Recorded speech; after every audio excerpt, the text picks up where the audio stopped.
Thank you for having me tonight. This is beautiful, and this is the birthday of the Ladies Leading Right of the Cape Coral Women's Public Club. 2 years ago.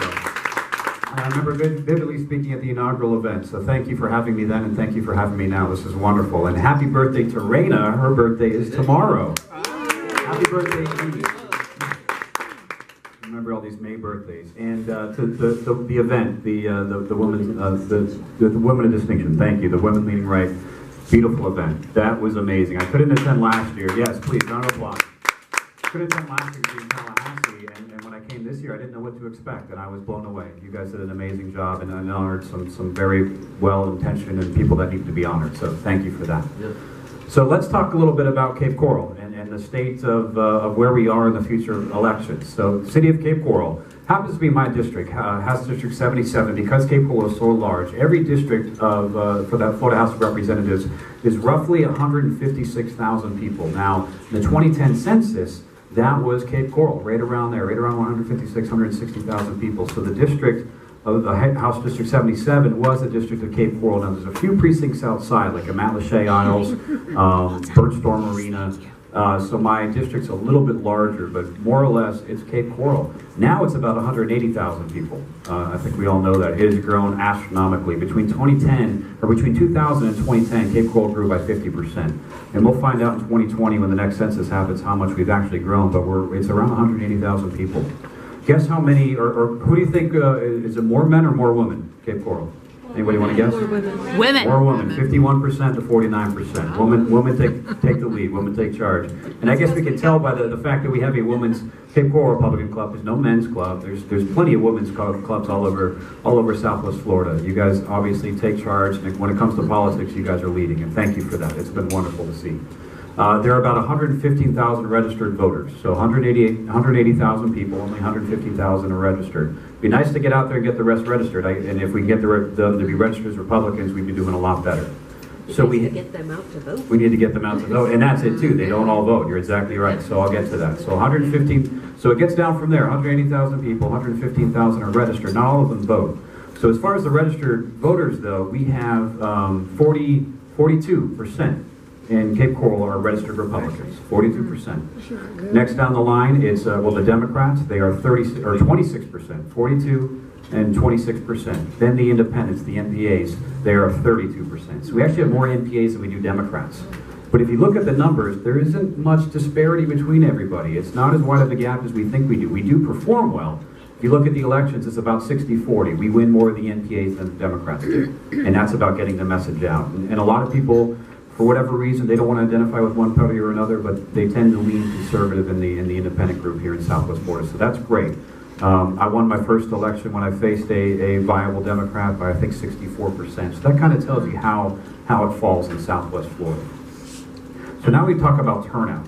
And this is one big disparity, and when the club was formed, I know one of the main things is obviously the elections, but also the municipal elections. And that is a challenge that we have had, not only in Cape Coral and Fort Myers, but all over the state of Florida. It's something we've tried to look at. But if you want to look at voter turnout, if you look at the August primary in 2016, where we all went out and voted, the statistics I have aren't for the presidential primary, which is a little bit earlier, but the August primary, where we went out and voted for U.S. Senate and the other races, the turnout for Southwest Florida was 36%. So that's pretty low. But then again, you got to remember that we don't have a lot of the Democrats coming out, or any of the independents, because they can't vote in a primary. So that's probably mostly Republicans coming out to vote. Now, if you go to the municipal election, however, in the primary, everybody can vote. The turnout, 13%. Half of what it was in 2016. 2016 was what did I say? 36%? 13%.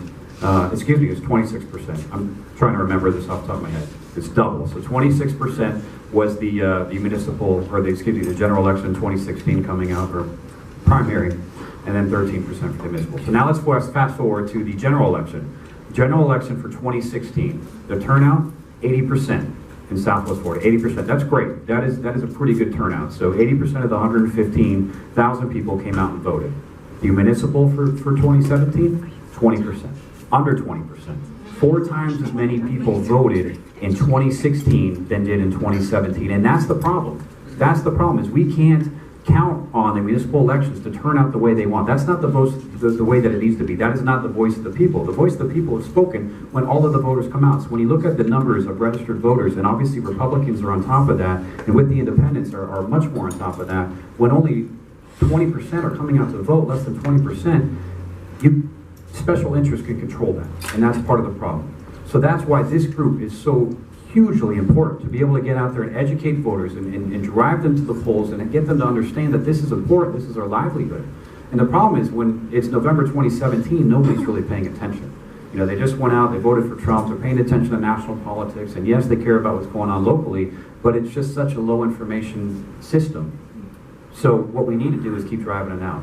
The other answer, of course, is to try to switch the elections to the odd year, to the even year. It seems like that would be simple, right? There's two people that can do that. Well, two different entities. The city itself, good luck getting them to do it. That's not going to happen. Or the state. And we've tried. We've had bills year after year after year, but one of the biggest lobbies that we have in Tallahassee is the League of Cities or the Association of Counties. No offense, Rena. I know they did some great jobs when you were up there, but those are probably some of the issues that we butted heads on, and not that issue particularly, but a lot of local rules stuff. Where we're at the state, a lot of times we look at the state as a whole and look at municipalities acting up, and it may not be Cape Coral acting up or Fort Myers acting up, but we're trying to fix a bigger problem. The Miamis, the West Palm Beaches, whatever it might be, liberal run areas.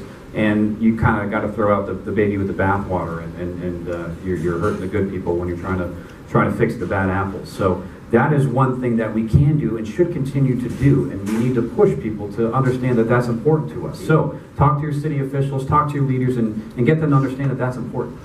Because again, 17% in a primary and 13% in primary and 20% in general election is not the voice of the people. That's the voice of a small few. That's how the city officials got elected, though, was that small amount. That's how the city officials got elected. The people there are elected by them. And there are some people there that are great. You know what? I have some faith, and I always am optimistic when we have some new elections, and I want to give everybody the benefit of the doubt. And maybe some people in there are there for the right reasons, they're doing the right thing, and maybe they would have been the person elected had it been a good turnout.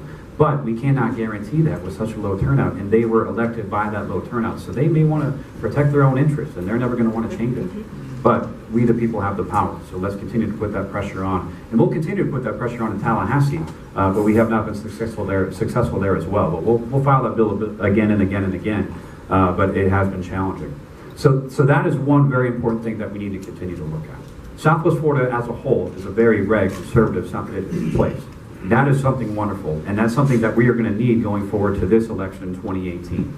Now, I'll tell you, I think this is correct, but after every president has been elected, at least in modern history, the pendulum tends to swing in the other direction, except for after W, because we had 9/11 and the country was coming together, and those midterms were favorable to us.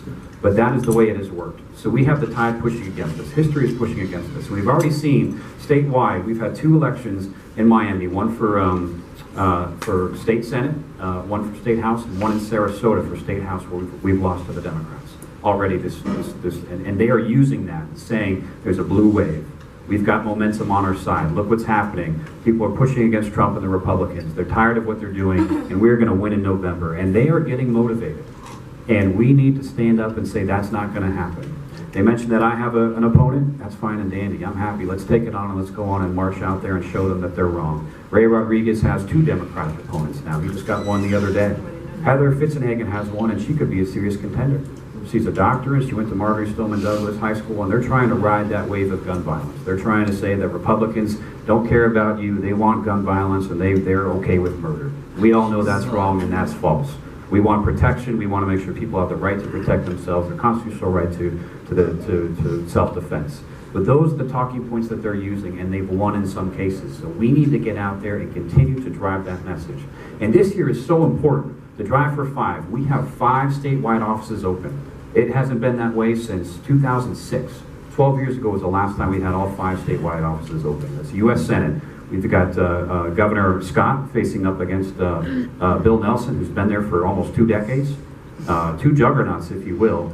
Governor Scott is going to fund that race. He's raised a lot of money. He can put a lot of his own money in there, but it is not guaranteed to be his.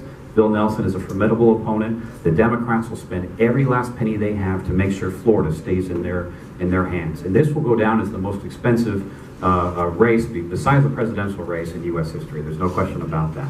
But it starts at the grassroots level. It's about getting the turnout and getting the voters out there. We've got the governor's mansion up for grabs. We haven't had a Democrat in there since, gosh, I don't know, the 80s? Giles? We can't let them get it now. Scott squeaked out both elections thanks to Southwest Florida. He squeaked out both of them. And we need to really keep an eye on that. Our 3 cabinet posts: Attorney General, Pam Body's termed out. We've got the CFO, who is currently Jimmy Petronis, who's appointed by the governor, so now the incumbent, and is running for his first term. Great guy. And we've got Agricultural Commission. We've got 2 Lee County legislators running for that. Matt Caldwell, who's a great friend of mine at East Grimsley. But there are Democrats in those races as well. So while we got to get the right person in there in August to make sure that they're ready to go up against the Democrat in November, and we need to work that hard and make sure it's driving and get it out there. So 2016, if we look at how did Lee County perform compared to other areas or in the state, we had delivering for Trump. He won the state of Florida by 120,000 votes. It's not a heck of a lot of votes. It is, but I mean 21 million people in the state of Florida. It's a small percentage. 120,000 votes. Lee County, our net vote for Trump was 70,000. And that wiped out Hillsborough. Hillsborough is a Democratic area, so we wiped Hillsborough off the map. Lee County accomplished that. Charlotte and Collier combined with Lee County, 140,000 net votes. That covered the 120,000 gap. We delivered Florida to Donald Trump in 2016, Southwest Florida. We acknowledge that, and there's other areas around the country where certain cities and certain areas delivered that state. Southwest Florida delivered it to Trump. So here's what we're going to see in 2016. The Democrats are trying to push, and they look at the state races, not only the state ones that we just talked about, but the House and Senate races. We've got 120 House races up for re-election. Every 2 years we have to go. And there's 40 Senate races, and probably half of them are up. So 20 Senate races and 120 House races. They are going to try to put a Democrat in every single one of those races. And their idea is to keep us occupied. What I did in 2016 and 2014, 2016 I didn't have an opponent in the Democratic or at all. In 2014 I had a primary, but I only had a write-in. In the general election, I went out and I campaigned for my colleagues all over the state. I used my resources, the money that people had given to me for my campaign, I turned around and gave that to the party and went around and knocked on doors and canvassed for other people. I can't do that this time because I have an opponent. Ray can't do that because he has 2 opponents. Heather can't because she has an opponent. They're going to be here pounding the pavement and knocking on doors, but that's not such a bad thing. Because here's what happened in 2014. They tried to do this in Miami to every incumbent House member and every senator. And what the Miami Republicans said is, we will not let this happen. We are going to work harder than ever. They drove out the votes so hard that they delivered the Miami net vote to Governor Scott, and Miami helped to get him elected because the Democrats thought they were emboldened doing the right thing and tried to challenge the incumbents. So that's what we're going to do here in Southwest Florida. And that's where this group comes into play. Let's get out there and make sure people are aware. Let's not get complacent. As Missy had said, we get comfortable here in Southwest Florida. We always have the edge, but here come the Democrats. This is the first time that they've really been this emboldened. They're trying to get out there and challenge every single one of us, and we can't let that happen. We can't let one little race squeak by. You look at District 79, as we had talked about. That's East County. I was looking at a map today that actually showed the households by red, blue, and yellow. Yellow being the independents. I don't know why they didn't do purple, but it was yellow. And if you looked at Lee County, over here in the west where we are in Cape Coral, it's generally red. It's hard to make out a few blue houses and all that red. You look out East County, and that's where the blue starts coming in. And they're going to keep pushing in and in and in until they can win. And it's just a matter of people are coming and they're moving here. And that's the area that they go to. But it's up to us to educate them and talk to them and let them know what really is going on. The Democrats right now, they just called for a special session in Tallahassee. As the whip, I had to go and talk to all of my colleagues on the Republican side and inform them. This is what they're asking us to do, is to go to Tallahassee, and it's about education. And what they're saying, it's being driven by the Education Union, which is the biggest contributor to the Democratic Party here in the state of Florida, to the unions. And what they're saying is Tallahassee didn't do a good job funding education this year. We had a school shooting, and they left without doing their job and making sure that our children were protected. Well, I don't know if you remember, we passed a bill. It was pretty controversial to some people, to me as well. We had $400 million in there to harden schools. We did our job, and yes, there's more we can do, but it's a part-time legislature. We have a balanced budget. We'll get back in January, and we'll continue doing that. The Democrats are seizing this opportunity to go and say, we are trying to push for a special election to serve our schools, to serve our students. The Republicans are going to say no. And then they're going to go and campaign and talk about how we are the party of no again, and we will not do anything to help anybody. When all we do is go up there, factually, all we do is go up there and make sure that people are being served. And we've got a great record to push on that. And I can talk about that all day, but I talked about it last night and the night before, so I'm talking about the elections now. But that's what we're facing. And so I hope we can just band together and really focus on that. And that's where this club comes into play. As you said, 115,000 voters in Cape Coral. How many people are here? It's less than 1%. While we are educated, while you're taking the time to get out there and educate yourself, talk to your friends and get out there and make sure it happens. 2016, the Lee County, between the RNC and the REC, the RPOF groups, and everybody that banded together, 100,000 manned women, I should say, probably more women than men, 100,000 or 10,000, excuse me, 10,000 woman hours to get out there and touch a voter in one way or another. You add that up, that's about 416 days, over a year of hours put into making sure that people were contacted, that they knew what the elections were going on, that they knew who was on the ballot, they were informed about the issues, and they were getting out there to vote. Now, there's one other problem that we're going to see in November, not other than all the races that are up and the Democrats challenging us. We're going to have 14 amendments on the ballot, 14 things to choose from. Some of them great, some of them good, and some of them that probably should not be there whatsoever. 3 of them are responsibility of the product of the legislature. Amendment 1, Amendment 2, and Amendment 5. The legislature decided to put those on there, and we could not do it ourselves. Otherwise, we would have rather not have to go to the ballot and cause it to be longer. But these are constitutional changes that we cannot vote on ourselves. It's up to us to ask you to tell us if it's something you want to do. Amendment 1 would add an additional $25,000 homestead exemption to your property if you would choose to do so. Currently, if you live in Florida 6 months and a day and you have that homestead exemption, if you're single, you get $25,000 off your assessed property before it's taxed. If you're married, it's $50,000, and then there's some additions for seniors and veterans and others. You'll now have the opportunity to add another $25,000 to that. We think it's a great thing. It's a way to give back, and it's going to be embedded in the Constitution for perpetuity. So we really hope that that passes. The second one is making sure that the non-homestead cap is extended. Right now, you have a 3% cap on your homestead property. So if your property values go up, which is a great thing, your taxes go up. Not such a great thing, and we've been working on mitigating that. But there's a 3% cap, so if your property value ever skyrockets, it cannot go up. The taxes can't go up 3% or 3% each year. The cap for non-homestead properties, such as this commercial building or a vacation rental you might have, is 10%. And that's fair, but it was due to sunset in 2018. So Amendment 2 would make sure that that's extended and that's permanent. Another great thing for our property taxes. Amendment 5. This one's, when we talked about Drive for 5, I said, I hope Drive for 5 is for Amendment 5, because this one's great.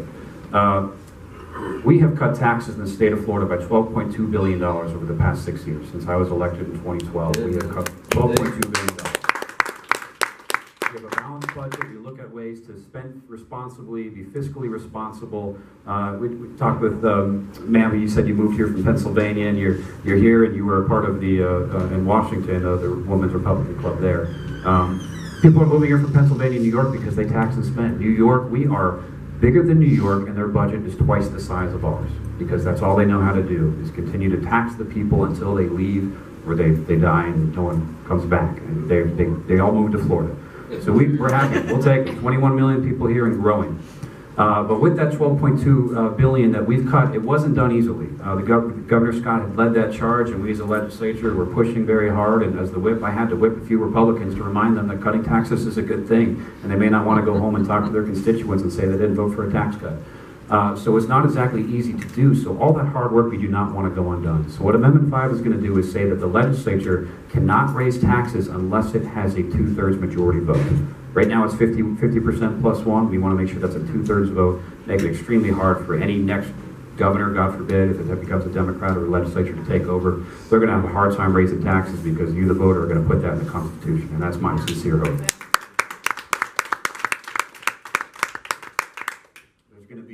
Amendment 3 and Amendment 4, which deal with gaming, and these, I'm a little bit partial to, and we'll let the voters decide. They were driven by by by signatures. We, as a state, allow people, if they get, I believe it's 700 signatures, they can go to the Supreme Court and say, we want this on the ballot. The Supreme Court decides if it's accurate and right and fair, and they'll put it on there. One of them deals with gaming expansion.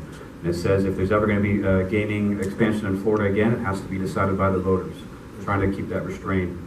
Second one has to do with the right to vote and allowing felons, after they have served their time, the automatic right to vote. Right now it's through a clemency process. So we'll leave that up to voters to decide. And, you know, my take is if something can be done by the legislature, it should not be done on a ballot. But those are two things that are worthy of a discussion. Then there are six. There are six amendments on the ballot that were put on by the CRC. The Constitutional Revision Commission. We in the state of Florida, every 20 years, have a Constitutional Revision Commission that's appointed by the Supreme Court Justice for the state of Florida, the Governor, the Senate President, and the Speaker of the House. And what they do is look at our Constitution and decide and look at it and vet it and see if there's things that should be taken out, should be added, should be cleaned up. And they decided to put 6 amendments on the ballot. I did not bring that printout. It came out about 2 weeks ago. But they're pretty complicated. There's some great things on there, and there's some things on there that you wonder why the heck they're there. And they are single subject amendments. So while there are 6 amendments, each amendment might have to do with 3 different things. For instance, one of the amendments says we're going to ban oil drilling, and we're also going to ban vaping in public places. 2 very different things, but the single subject is banning substances. I wish I brought the printout to talk about those, but I would ask everybody to educate themselves, and as I frankly learn more about them, I read through them as they came out 2 weeks ago. I need to go back and really study them. So those are 13 amendments, and the 14th one was put on by the school board to raise your taxes. And they tried to do that through a special election, as Lori just talked about, almost $1 million to ask you to give them more money, which I think is egregious. And what we did in Tallahassee is when we saw that was happening, we had a bill that was actually moving forward that said any type of referendum vote like this to raise taxes should be on a November election, and not through a special election where they can eke it by through a low turnout and let the special interests take charge, like happens in Cape Coral municipal elections, unfortunately. Low turnout votes, elections are not good. So when we changed that date to make it effective immediately, which meant that once that bill passed and signed into law, they would have to move to November. We called their bluff and they said, okay, we're moving that to November, and we beat that $1 million special election. However, we couldn't stop it from happening altogether, and that's not our say. The school board has that authority. But what we do have the ability to do, I got together with a few of my colleagues, and we were looking at the budget. We couldn't really look at it all. We're being told this, and we were questioning whether this was accurate, their budget, the numbers they're giving us, because frankly, it didn't seem to add up. It's fuzzy math. So we said, well, why don't we do a performance audit? So we created an amendment. We put it in the tax cut package that cut $500 million out of your taxes this year. And that tax cut package said that any county or school board that decides to raise taxes must be subject to a performance audit. And that's going to be ongoing right now. Those results we posted on the school board's website 60 days before the election for all voters to know about. And I guarantee your legislative delegation will be making sure those results are seen. And you know what? If they're right and they absolutely need money and we've been neglecting them, then I will eat my words. But my thought is there should be something else they should be doing that's more efficient and not spending and wasting money and then asking you to give them more just so they can do it again. They say it's going to sunset. That's not going to happen. What's going to happen is when the sunset comes up, they're going to say they need it. They're going to need to do more. And heck, they might even try to raise it to a full penny. So we need to nip this in the bud. I don't think that we should be raising taxes. And anybody that says we've got a problem, we don't have enough money, let's raise taxes, there's something going on there. Their first question should be, where can we cut? Where can we be more efficient? What are we spending money on that we shouldn't? So those are 14 things that you get to decide on in November, and I do too as a voter, and it's going to be up to clubs like this and groups around Southwest Florida, the Republican conservative movement that is Southwest Florida, to get out there and make sure that people are aware of this, because there's going to be complacency when they see these 14 amendments. Either they won't vote, that's not such a bad thing, or they're going to start Christmas treeing, and that's a terrible thing. Uninformed voters are dangerous.